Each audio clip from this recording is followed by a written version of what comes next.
SCP-001 Amani Rom Part 2.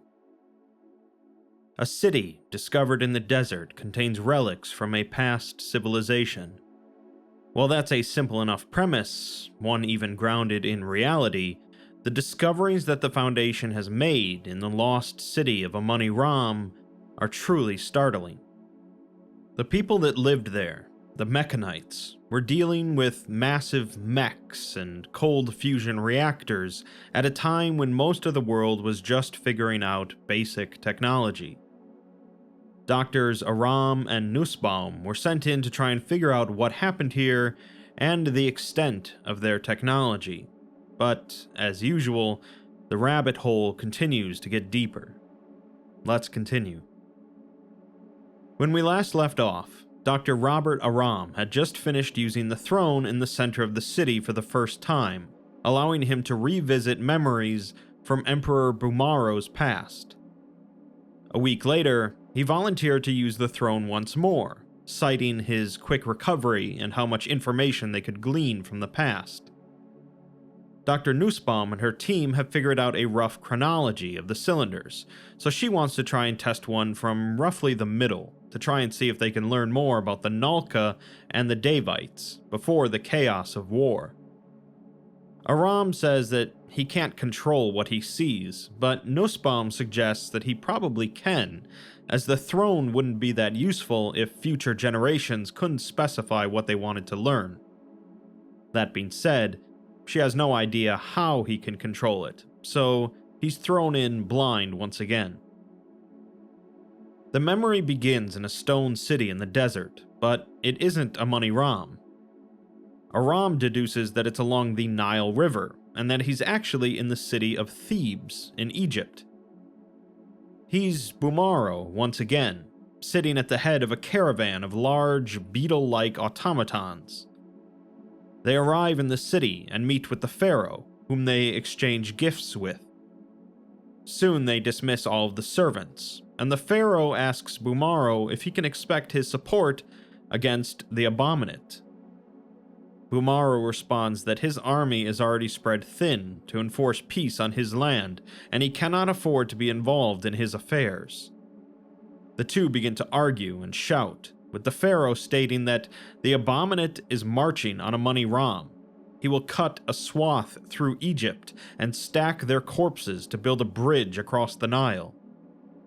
Bumaro refuses to help and leaves, with Aram asking why the pharaoh doesn't understand, as there are bigger things at stake.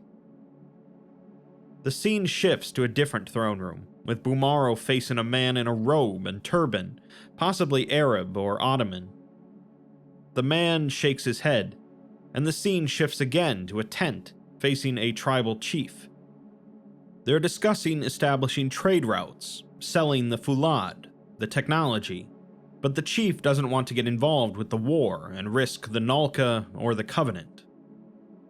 The scene shifts again to a ruined city surrounded by a jungle on fire.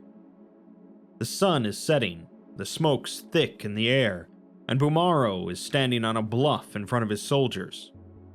The soldiers are lobbing firebombs and mortars into the city and scaling the walls, with Aram commenting that the defenders look almost Indian.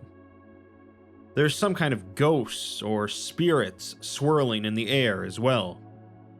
The soldiers are bringing down the walls and slaughtering the enemy. He looks behind him to see the female general wearing dragon armor, and he gives her a nod.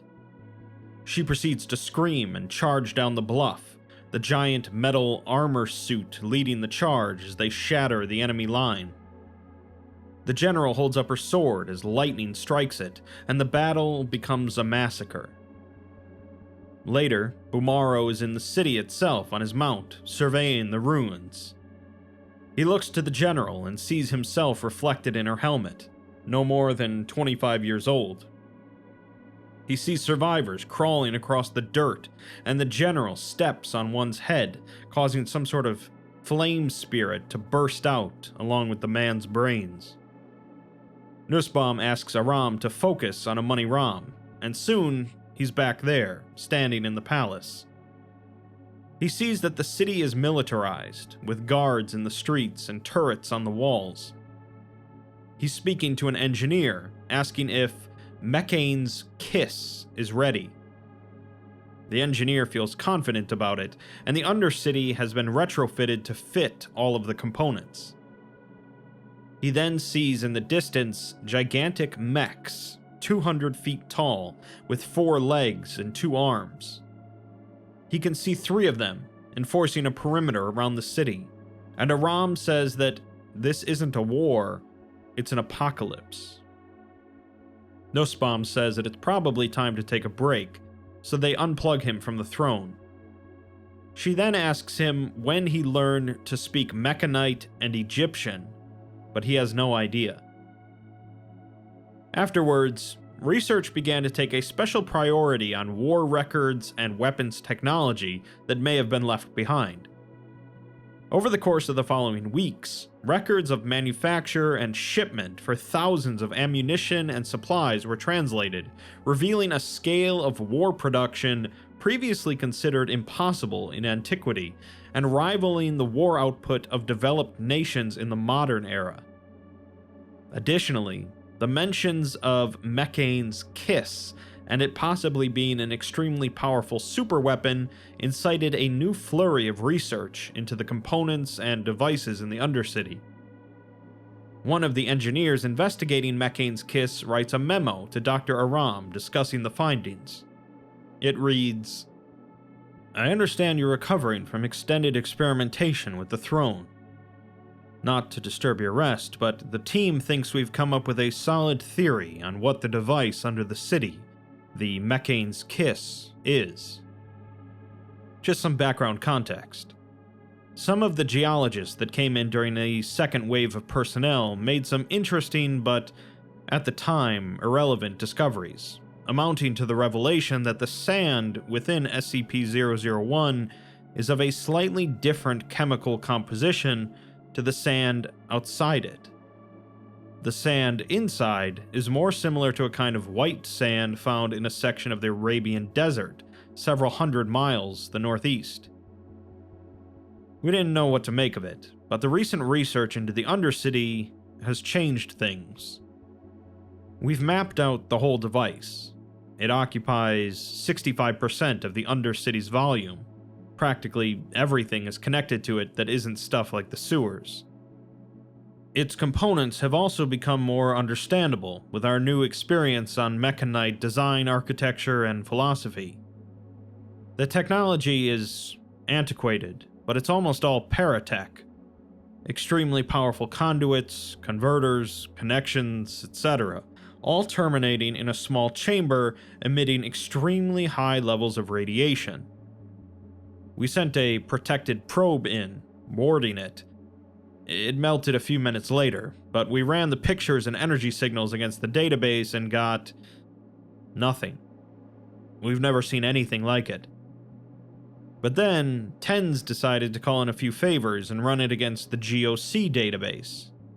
Apparently, they have seen something like it, and tried to weaponize it. A long-distance, large-scale matter D/reconstructor and emitter. A gigantic teleporter, basically. Apparently big enough to move an entire city hundreds of kilometers. Mecan's kiss isn't a superweapon, it's a Hail Mary. Unfortunately, it's completely burned out.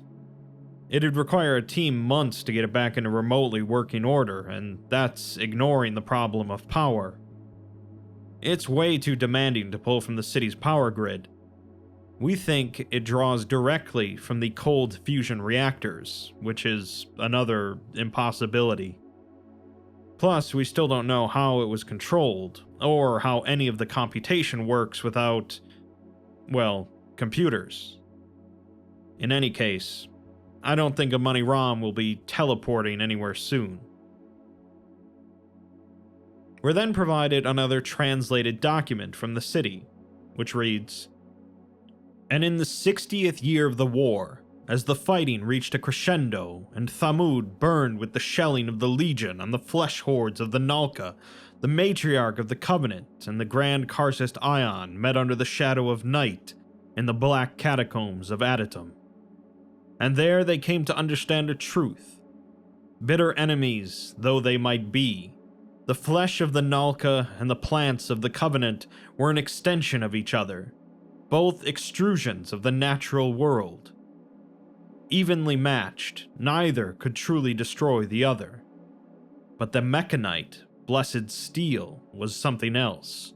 A gift from the sky, well capable of crushing each of them.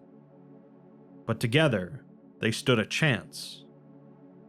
And such it was, that as the invasion plans were drawn, and the great siege engines were constructed, and the pole arms cooled in the foundries, the Golden Legion marshaled and marched themselves, beginning the long, bloody trek to Adytum. And as they crossed through the desert of Asia, the Nalka were lending their forces to another invasion, this one raised by the sorcerer Nawabs with the Deva against Amoni-Ram. A black, wicked army secretly gathering in the jungles of the south, marching on the suddenly vulnerable first Ram of the Mechanites. And with them came the magics. The Nalka offered one of their greatest boons, a plague to infest the city.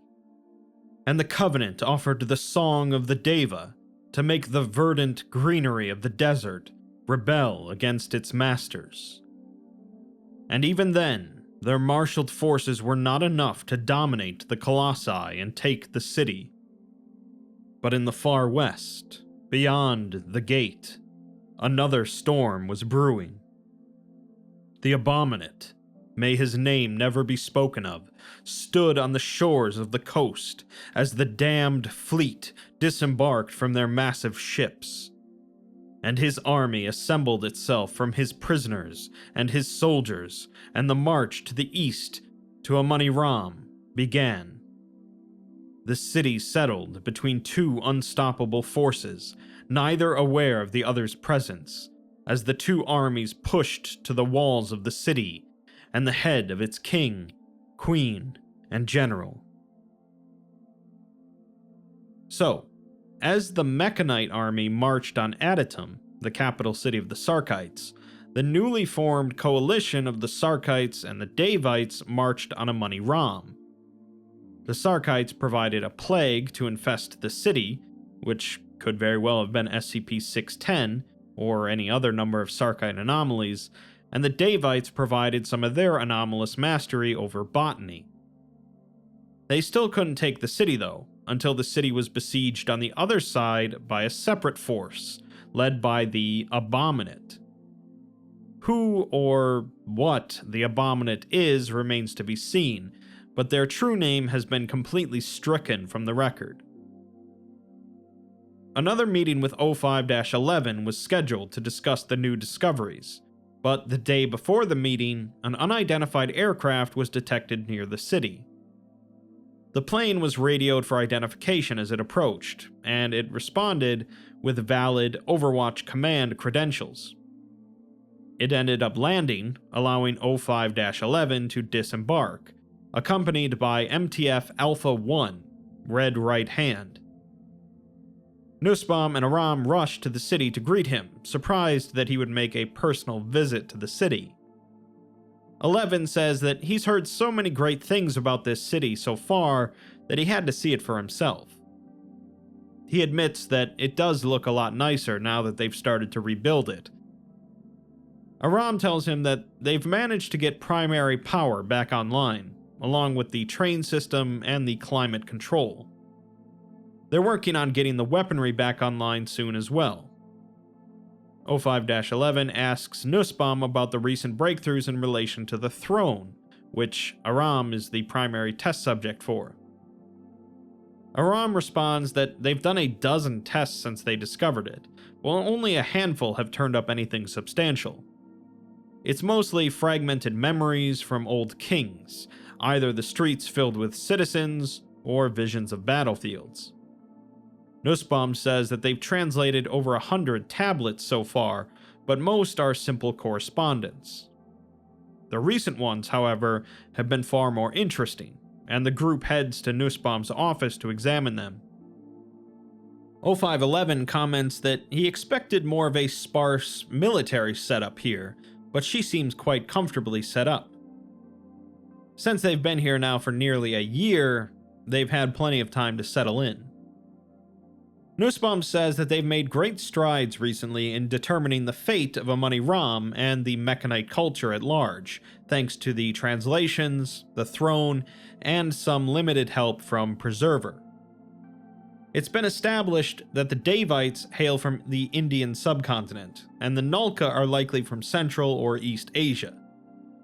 The later records, however, mention a fourth party, the Abominate, and so far they know practically nothing about them, only that they possessed a fleet of seafaring vessels, and likely hailed from West Africa.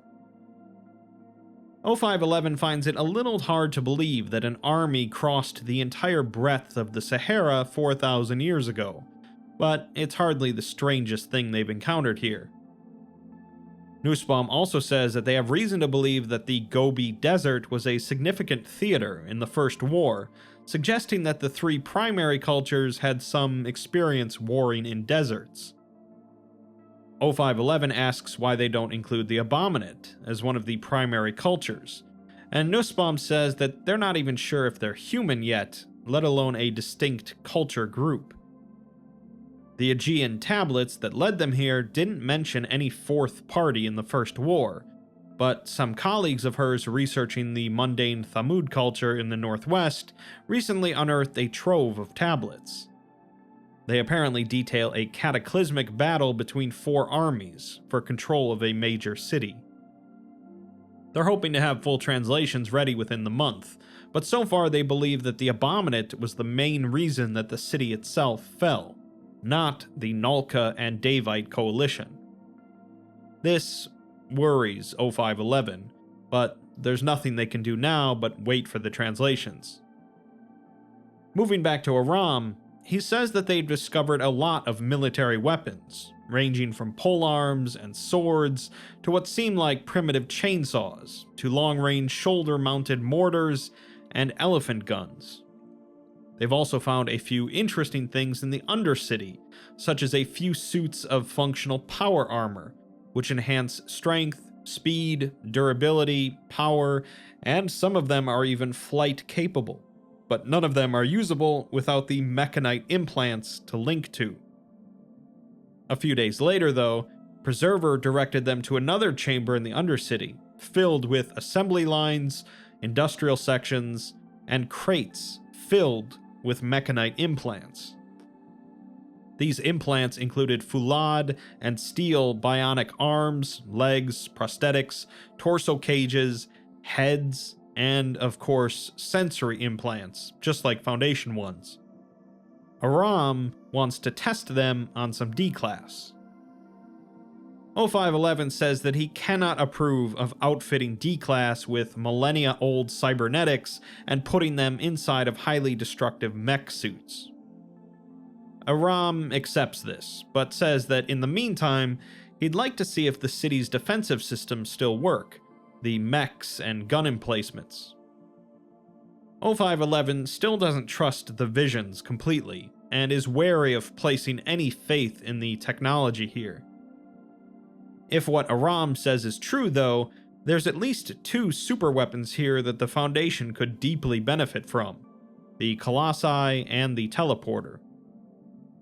Aram considers correcting 0511 and saying that the Teleporter isn't a superweapon, but instead says that he'll need plenty of supplies, as he wants to bring the cold fusion reactors online. This is a big request, and one that 11 thinks is quite dangerous, as they still don't even know what destroyed the city, and they might end up blowing it up. Aram counters that they've already mastered most of the tech they've discovered, and they have Preserver to assist them. Discovering the city's defenses and how effective they are is crucial to getting an accurate image of the battle. Aram asks Nussbaum to back him up on this, and although she hesitates, she does support it. 11 says that if both of them are in agreement, he can make it happen, but tells them to be safe and to not take any needless risks. Sometime later, Aram writes in his personal log, discussing their progress with the cold fusion reactors. It reads, "Progress on rebuilding the cold fusion reactors is progressing much, much faster than projections. Normally, I'd be worried, but I'm surprisingly calm. It's obvious. Our people are getting familiar with the technology. The Fulad foundries are operating at amazing efficiency. We've worked out how to mold and shape the metal just how we need it, and what last year looked like a bizarre, nonsensical circuit structure and design philosophy now strikes me as beautifully idiosyncratic. A snapshot into a bygone era. I've never really been one for history. More of a STEM type. I never looked down on those that pursued history, I just didn't see the attraction. Machines are in front of you, something tangible you can see and hear and touch and interact with. You can't do that with history. Not really. The Fulad throne, of course, has changed that. I've spent lifetimes of ancient emperors in minutes. It's staggering. The depth of emotion and personality you can feel from only a few choice minutes in someone's body. Their grief, pain, joy, their story. Fascinating stuff. The technology of the throne and any possible side effects remain elusive, but we've been testing it for a few weeks now, maybe a dozen times. And while I'm always tired after, not a surprise at my age, I feel fine otherwise. And now I know Mecanite, Greek, and Egyptian. Go figure. I've gotten a front seat view to the First War, and it is apocalyptic. There's really no other word for it. Gigantic mech suits crushing cities as the sky itself opens up. Spirit demons fighting alongside human compatriots. Metal soldiers charging walls. Insanity. A secret, bloody history the world doesn't even remember. But, as with all war, it's not quite so black and white.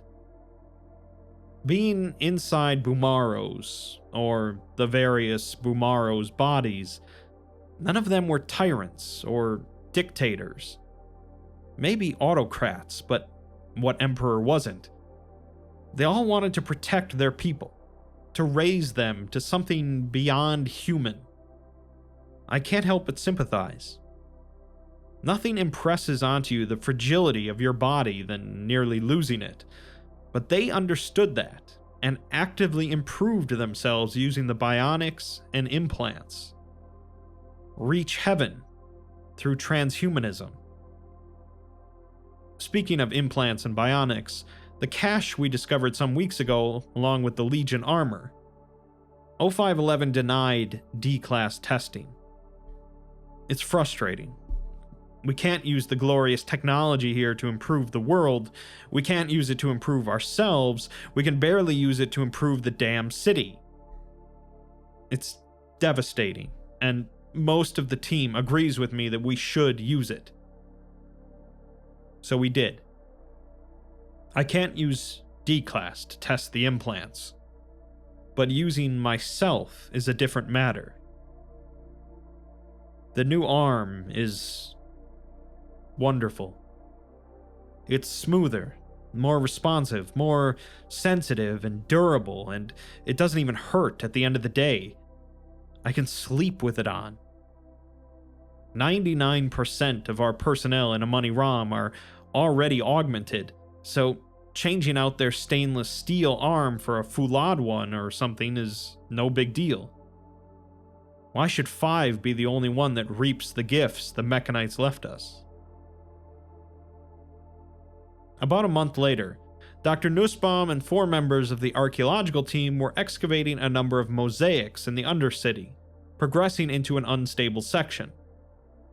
The ceiling overhead suddenly gave way, with the archaeological team members escaping largely unharmed thanks to strength-enhancing bionic and cybernetic augments.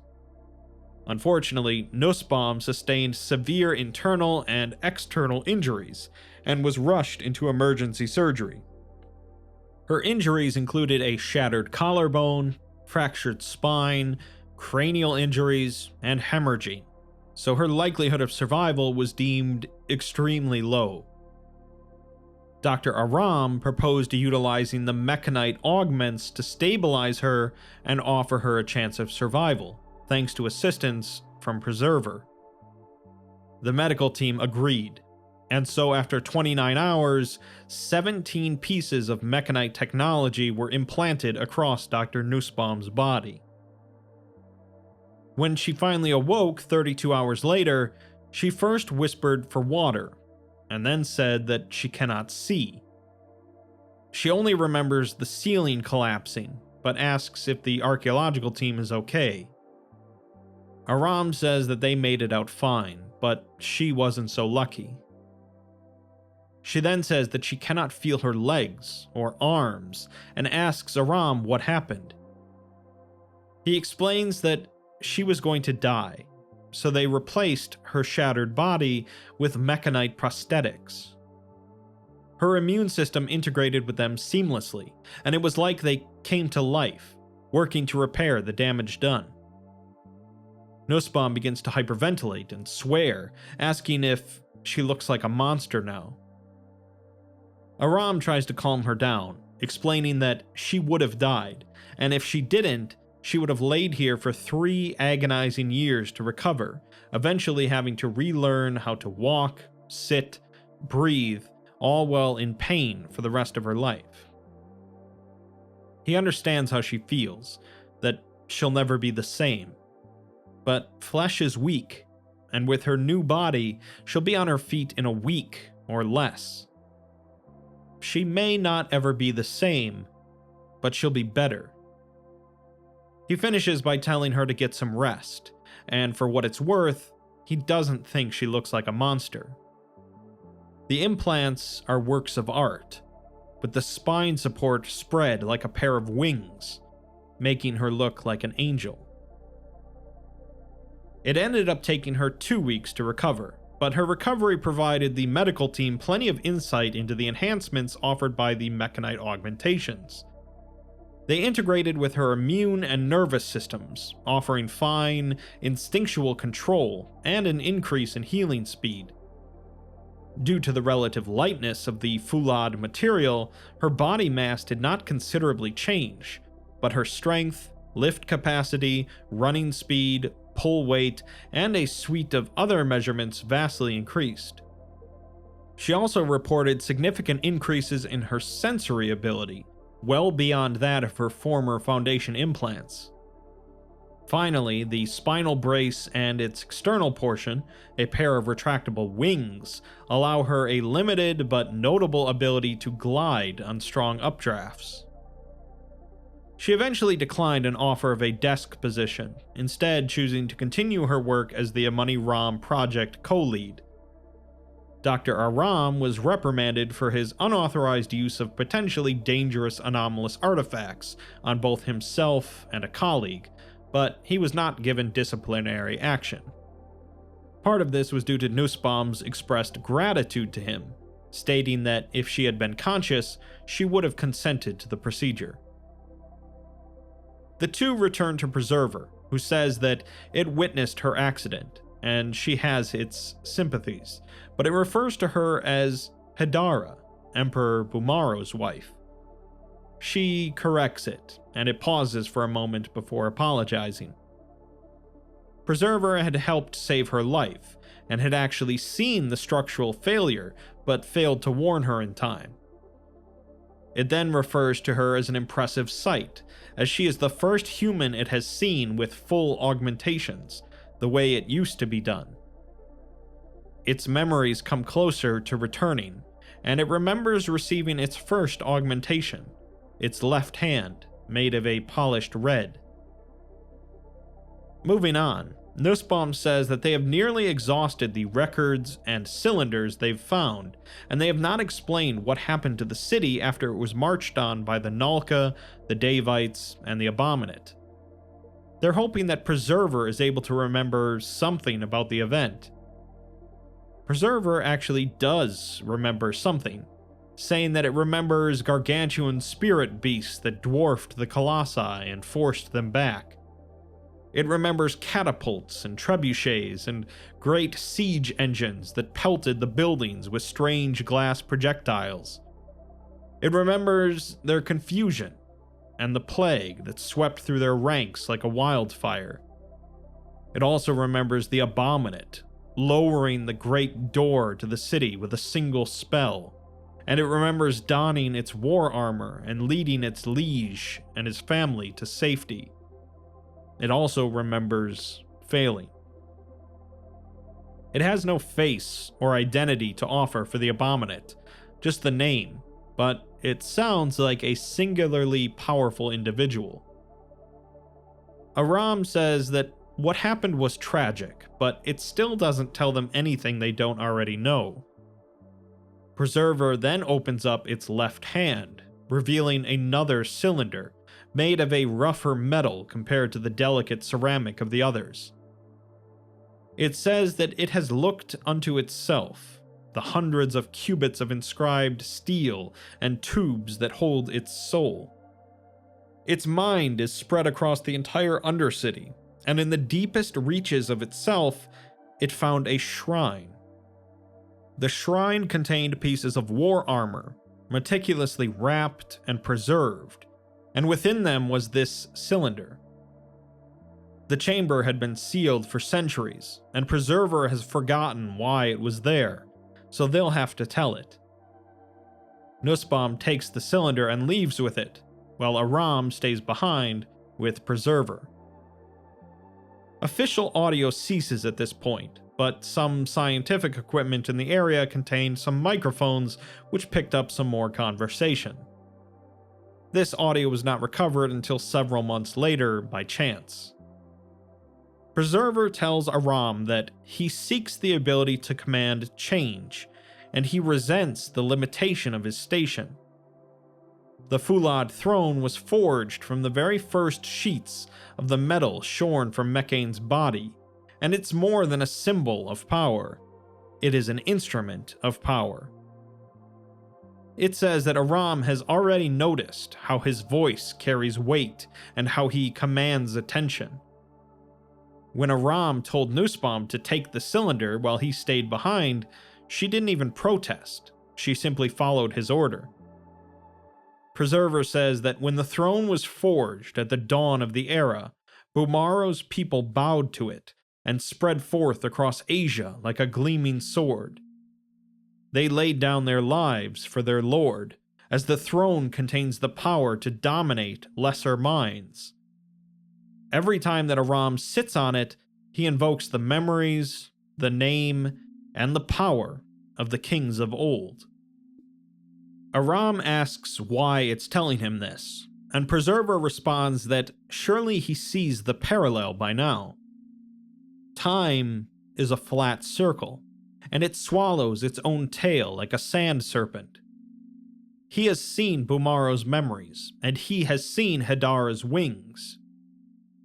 Aram turns to leave, saying that this is ridiculous, but Preserver tells him that he seeks to change the world, to make it more accepting of people like himself and her. So did Bumaro. The voice of the Emperor is his now, so he shouldn't squander it. The following day, the team prepares to test the cylinder provided to them by Preserver. Nussbaum tells Aram, however, that she would like to handle this one, as she now has far more Mecanite implants than Aram, and they may help her to see more.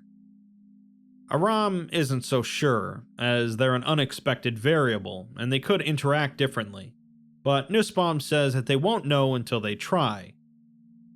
Aram still isn't convinced, and Nussbaum asks if he's alright, saying that he's acting strange.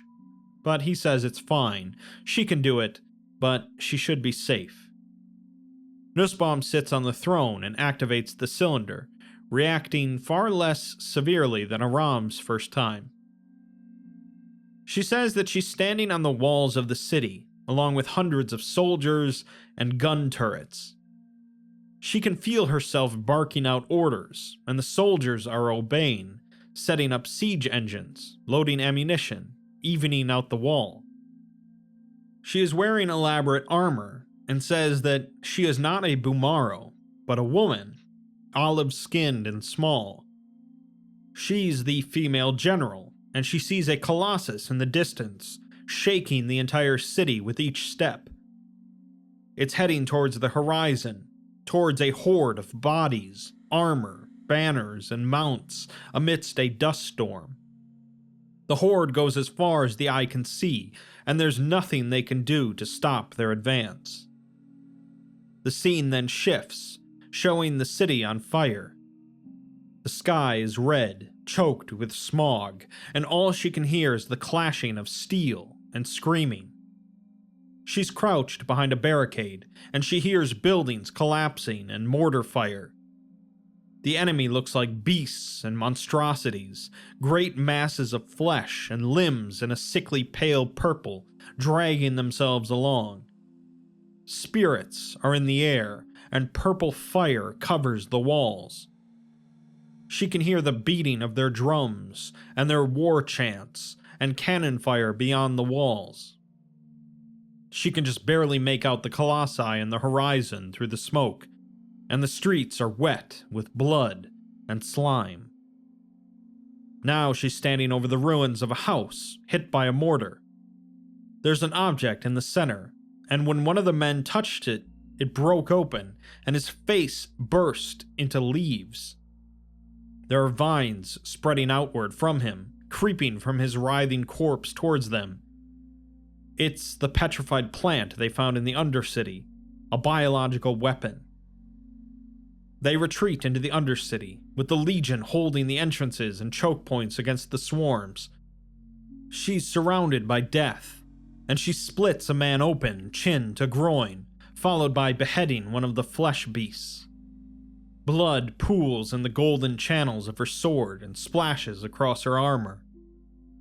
Aram tells her to focus on the Emperor, and the scene changes to the palace as the city is shaking.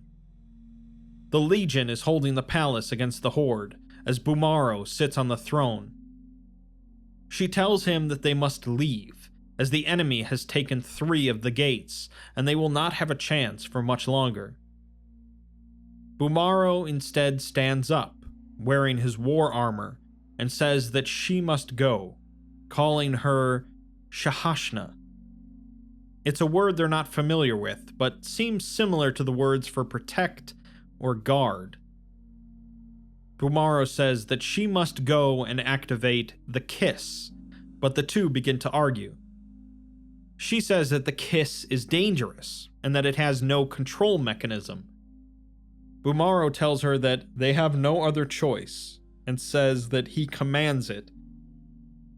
She bows, and Bumaro says that he will go and seat himself in the courtyard, and this keep will not be breached while he draws breath. She then sees him sitting in the same spot as the statue they found, waiting with sword and spear in hand. Aram realizes that it's not a statue after all.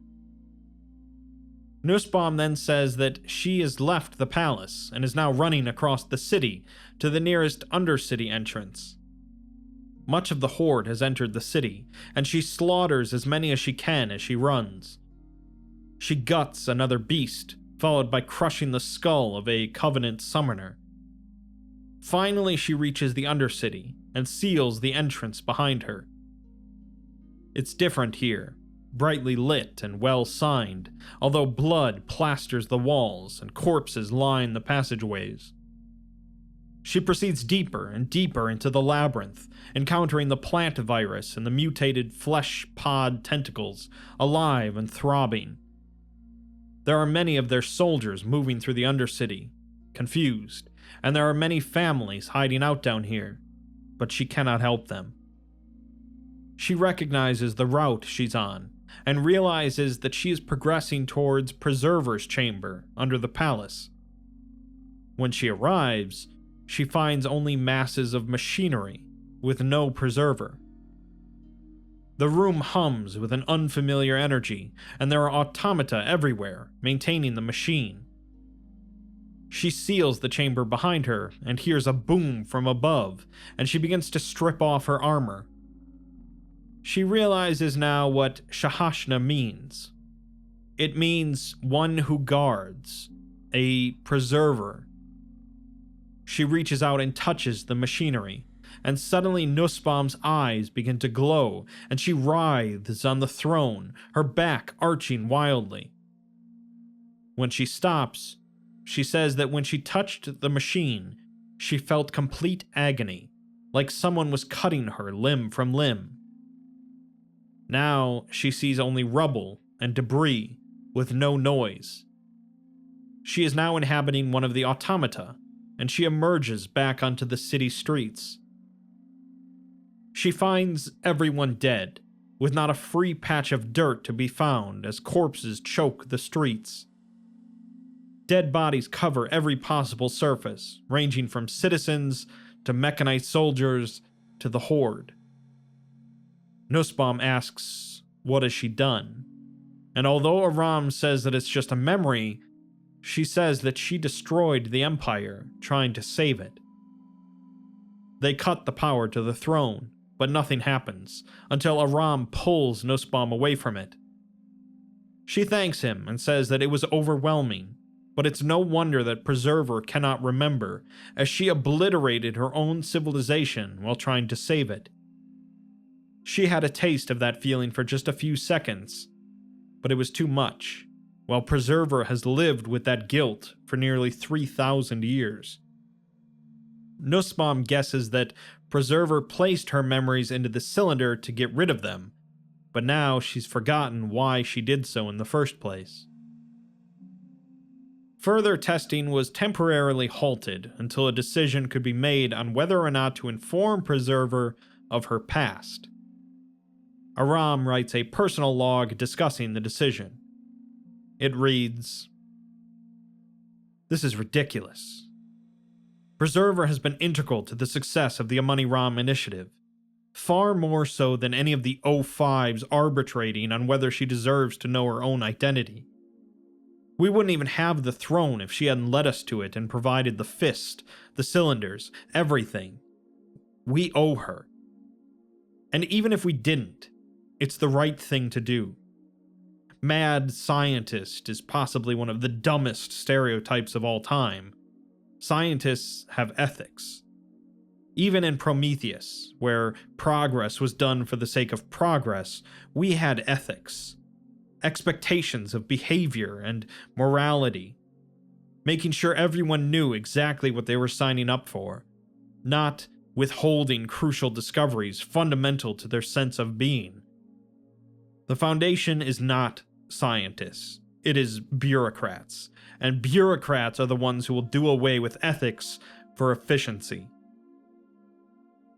I shouldn't get this mad, but it just begs so many questions.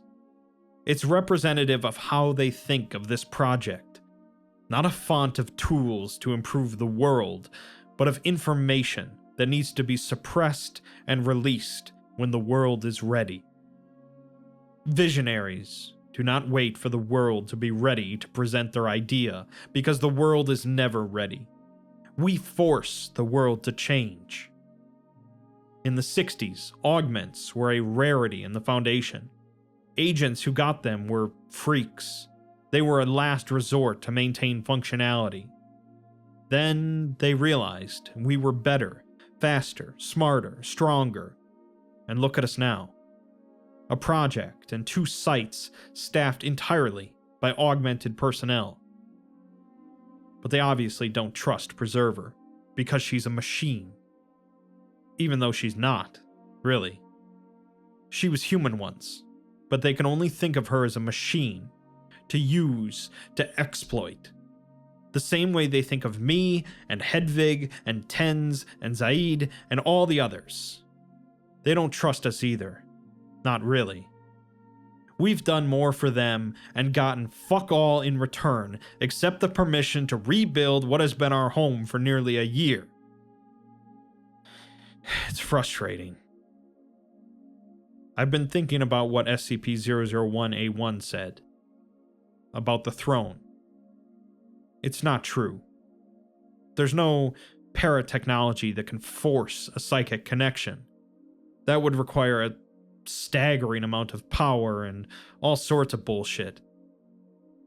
But it makes me wonder. I've been probing Nussbaum, seeing if she responds like Preserver said she would. I don't know whether I'm delusional or looking for what I want to see, but I feel like there's something there.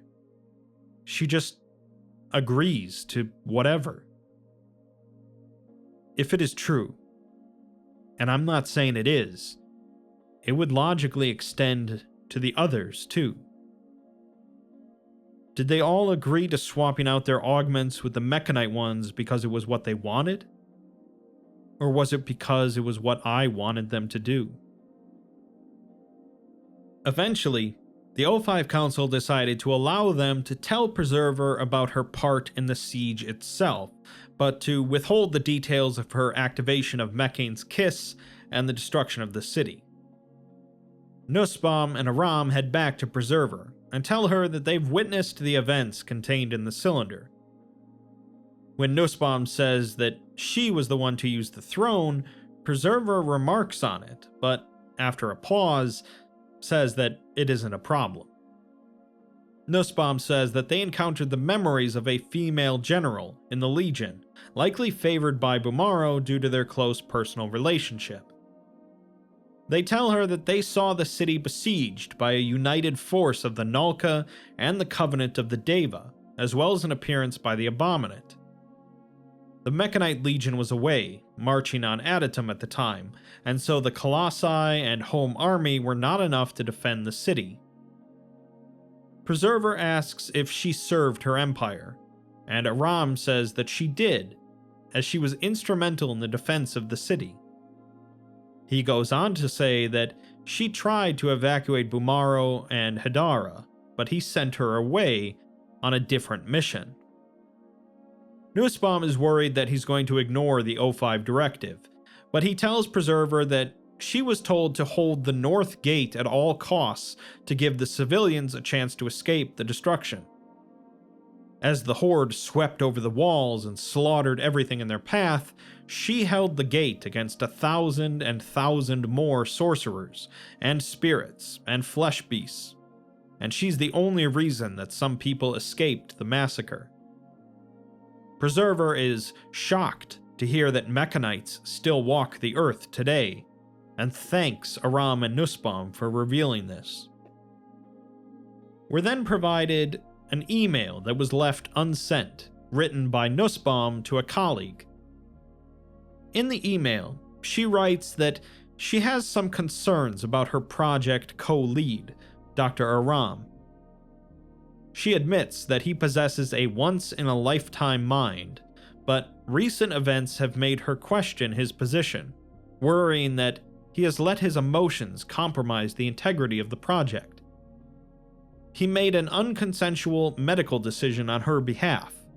He's augmented himself with experimental technology, and utilized experimental anomalous technology to further research. He engaged in an argument with an O5, referred to a sapient anomaly by name, has spent long periods of time alone with this anomaly, has spent long periods of time alone with experimental technology attempting to deconstruct it, has focused research in strange directions averse to the goals of the project, and has demanded an additional level of dedication and respect from employees to the project and himself. As mentioned, the email was never sent, with only the draft found later. On the same day that this email was drafted, an audio file was recorded from a hidden recording device in Nussbaum's office. Aram had entered into her office at night and muses how much Amani-Ram looks like a proper city now. He had just been tinkering with the throne, based on some things that Preserver told him. There's some latent psychokinetic energy emanating from it that has been getting stronger with every use of the throne. He looks out the window at the city, saying that they've built something grand out here, and he's not sure how he's going to go back to bunking on site dormitories after this. He then tells her that he thinks they need to shift gears a bit in terms of what they're focusing on here.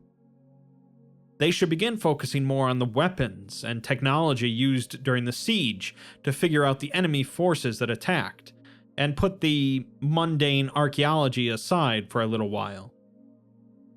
This upsets Nussbaum, who retorts that the mundane archaeology has already led them to breakthroughs on the technology, and her work is just as important as his.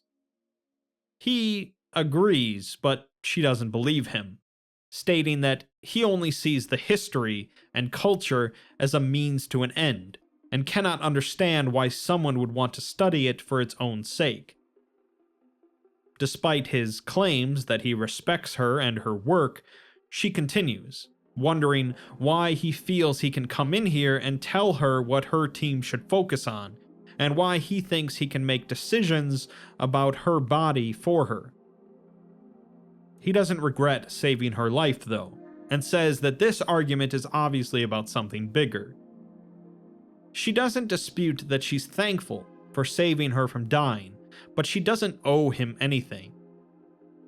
Aram responds that he's the leader here, so everyone here owes him. If it wasn't for him, this project would have been shuttered months ago. Everyone else here looks up to him for the risks he's taken, so why doesn't she? Nussbaum says that they are friends, and she doesn't look up to friends. They are equals. Aram's voice suddenly changes and booms out, stating that kings don't have equals. He continues by saying that her work has been secondary, and she is secondary. The purpose of the initiative was to find the technology of the Mechanites, and their history was ancillary. They have a living archive of their history now, so the directive of the project has changed. Nussbaum hazily asks what's happening, seeming to be semi-conscious, and Aram tells her not to resist him. She felt its presence when she sat on the throne, as they have now drawn the attention of something larger than them.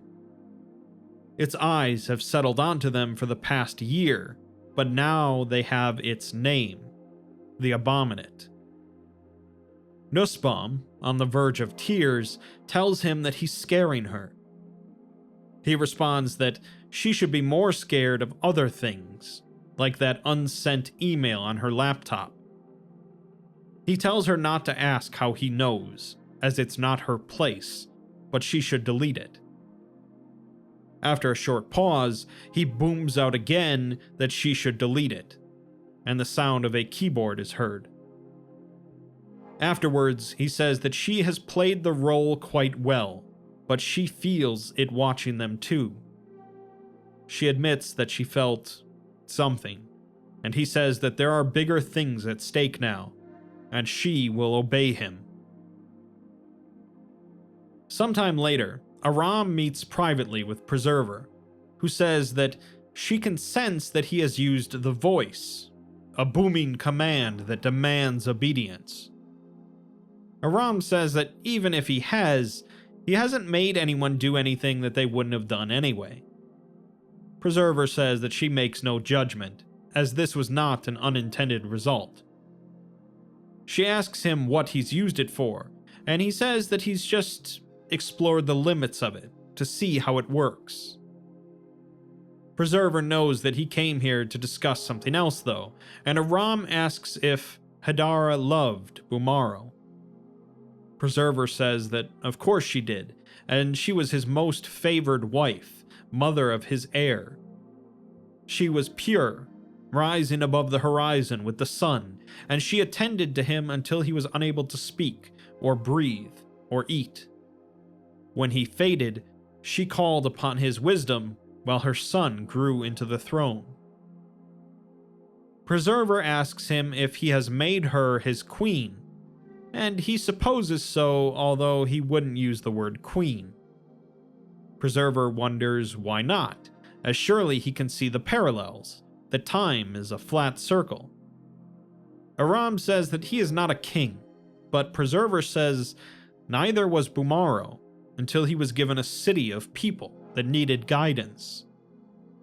They were simple farmers before, but Mecan's arrival turned them into a king and queen, their home into a bastion, and their kin into the pinnacle of humanity. The people of Amani-Ram were not different because of the augmentations, but instead they chose to be different, and chose to elevate themselves because they were dissatisfied with the way things were. Dissatisfaction is the mother of ambition, and the coal that fuels the fire. There is no shame in dissatisfaction with this form, and we should strive to improve ourselves, as the flesh is weak. They improve Mecan by collecting her component parts scattered to the winds, and they improve their bodies by replacing their frail limbs and senses. In doing both, they improve their souls, and in this way, they do not change the world around them, but improve it. Aram then admits that he lied to Preserver, but she says that she already knew. She served her liege honorably for a lifetime and more, and she can see his face in Aram's. She can see the lines of worry, and knows that he was holding back the truth. She did not save this city. Aram says that Bumaro told her to go and activate Mecan's kiss, but she says that's impossible, as it was unfinished and would have destroyed the city. Aram says that the city was destroyed, but she says that she couldn't have activated it as there was no control interface. Aram tells her that Bumaro gave her something, a blessing, that she drank and touched the machinery, fusing with it somehow. She became the control mechanism and fired it, teleporting the city from the Sinai to the Arabian desert, killing everyone inside of it in the process. Preserver falls silent for several moments, and eventually says that with her metal mind, she should be able to process anything, but not this. She was a general of the Golden Legion, and she damned her city and her people. She says that she is at the center of her own hell, but Aram's voice suddenly booms out again, telling her to listen. He tells her that she failed and could not save the city, and because of her, it collapsed into devastation and disrepair, disappointing her once and future masters. But it's not too late, and they can still fix it and bring back Amani Rom. He asks her what she's prepared to give up, and after a slight pause, she responds with everything. Sometime later, another update meeting was scheduled with 0511 following a general decrease in quantity of technology and archaeological reports being transmitted. 0511 comes to Aram's office and tells him that he's worried about the pace of reporting from both him and Nussbaum. He's starting to think that the project has run its natural course, but Aram argues that there's still so much more to decipher here about their history and culture.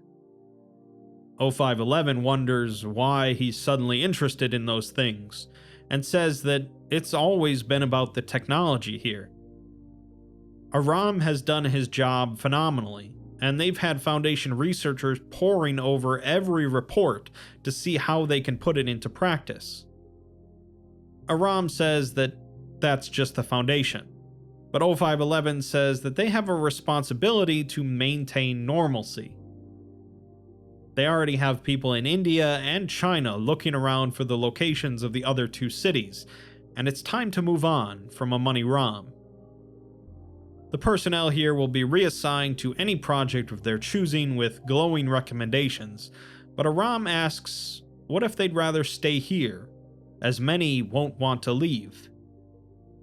11 says that he can't presume to speak for everyone, but Aram says that he's their leader, and they look up to him. 11 tells him that either way, they won't have much say in the matter, and the rest of the council agrees with him. Aram, however, says no, he's not going, as Amani-Ram was lost once because of people who didn't understand what it had to offer, and he's not going to let that happen again. He's not some dog that the council can shove around from project to project. 0511 asks if he's forgotten who he's talking to, as he can have him terminated, but Aram says that maybe that's true out there, but not here, in his city. The bodyguards with 0511 raise their rifles at Aram, but he uses his booming voice to command them to lower their weapons, which they do. He says that Amani-Ram has far too much to offer to throw it away, used and spent. He commands 0511 to go to the council and tell them that the project will continue. 11 simply responds that he has an inch-thick telekill plate in his cranium, which prevents any sort of psychic influence, and orders his guards to kill him. As the guards raise their guns again, they're each shot in the back of the head by a number of cloaked soldiers, the tactical response team that are now utilizing Mecanite technology. 11 says that Aram can't kill him without signing his own death warrant, but Aram responds that he's not going to kill him, as he's not a monster. Instead, Nussbaum descends from above, wearing the intricate war armor as seen in the visions, and she glides down to a soft landing, wielding a curved golden sword. Aram tells her to take 0511 and toss him out of the city, to let him run back to the council. 11 says that he's insane, as no one can take on the Foundation and win. Aram says that he's not a supervillain. He has no interest in destroying the Foundation. He's just an engineer that sees a problem on the horizon. He needs to act before the Foundation gets all of them killed.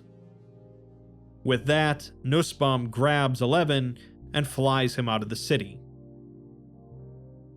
An Overwatch Command emergency session was called to address the events in Amani-Ram, and they took to vote on whether or not to scramble several task forces in the region and use military force to regain control of the city.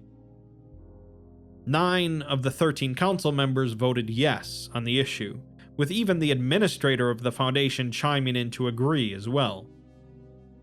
A task force consisting of 3 MTFs, Nine-Tailed Fox, Hammer Down, and the Mole Rats were sent in, totaling 83 personnel equipped with small and heavy arms and in armored personnel carriers. At the entrance to the city, they find a curved sword impaled into the sand, with one member commenting that Aram is not very subtle. Suddenly, Aram's voice comes over their radios, telling them to stay back and that they're on the same side. Overwatch Command tells them to continue, however, and they see a number of figures standing along the massive walls of the city.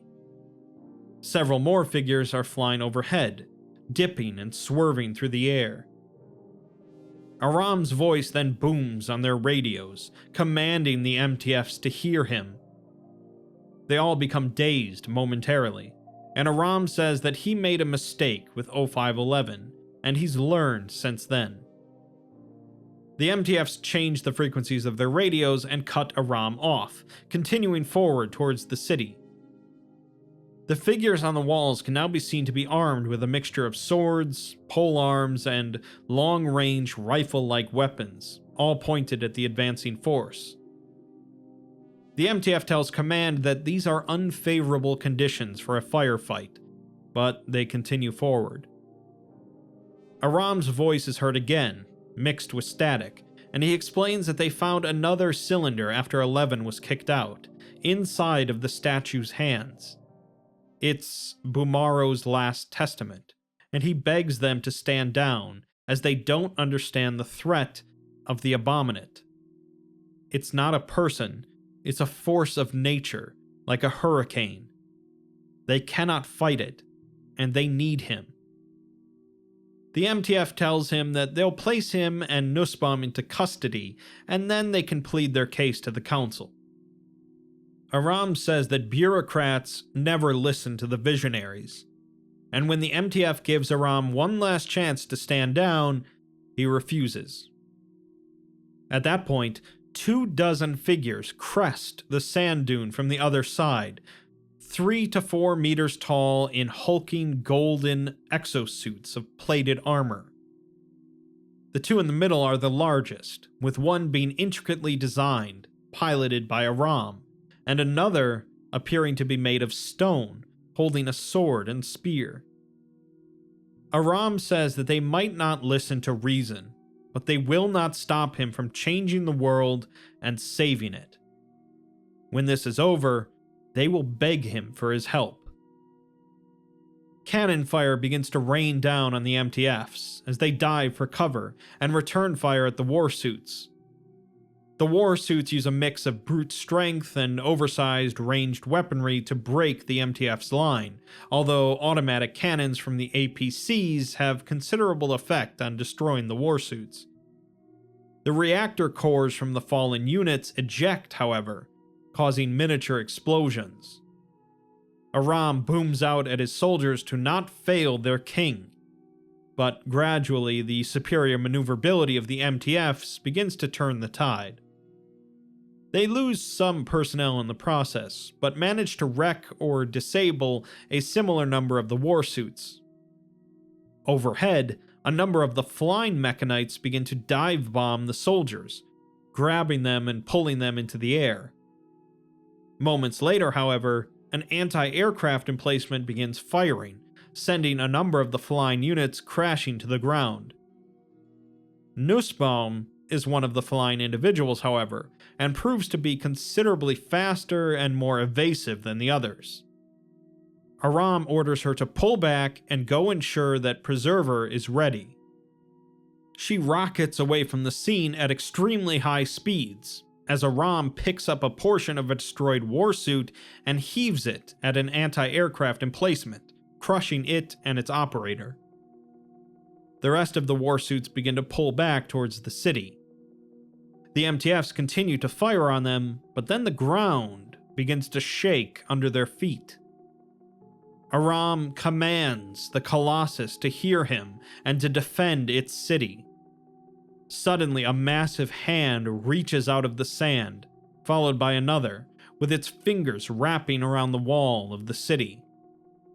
A metal golem, easily 100 meters tall and covered in auto turrets, drags itself out of the sand and turns to face the Foundation soldiers.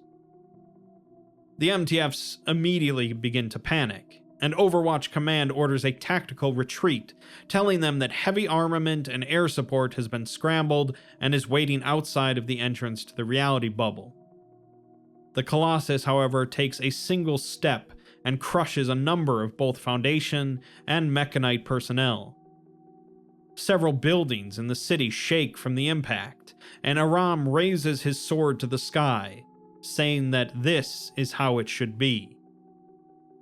Nussbaum then reappears, perching herself on Aram's shoulder, and tells him that they are ready. The Colossus continues to move towards the Foundation personnel, who fire rockets and machine guns at it to no effect. Aram comes in again over their radios, and says that they didn't accept his help. They used and threw away this city, but Aram saw something beautiful in it, and brought it all back to life. He will protect the world from the Abominate on his own terms, as the Foundation is a relic. If the human race is to survive what is to come, they will need to adapt, to change, and to improve. He says that his name is Robert Bumaro, and the world will change for the Church of the Broken God, because it has no choice. Following this, a massive power surge fried the electronics of a waiting aircraft 3 kilometers away. All communication in and out of the reality bubble ceased, and subsequent investigation indicates that the reality bubble no longer exists in the South Arabian desert. It's theorized that they activated Mecan's kiss, teleporting the city elsewhere. Overall, the events in Amani-Ram have resulted in the Foundation raising their global threat level, now at a point where there's considerable potential to disrupt the general population. Foundation policy regarding digital and paratechnological implants and equipment has been frozen, pending further review by Overwatch Command. The Church of the Broken God has been designated as a group of interest, and all efforts are to be made to locate Robert Aram/Bumaro and Hedvig Nussbaum and bring them into custody. Laboratory samples of Davite, Nalkin, and Mecanite biological weapons used in the siege of the city have produced some viable specimens and have been given provisional SCP designations. These include SCP-610, the Flesh That Hates, SCP-217, the Clockwork Virus, and SCP-697, a chemical capable of changing almost any type of solid matter into plant-like organisms. Project Forerunner Triad has been organized to address the consequences of the Amani-Ram initiative and report directly to the Council. Ascertaining the locations of the Nalka and Davite capital cities, as well as the identity and nature of the entity known as the Abominate, have all been elevated to global priority level Alpha. The Church of the Broken God has been presented in a number of different ways since their initial conception.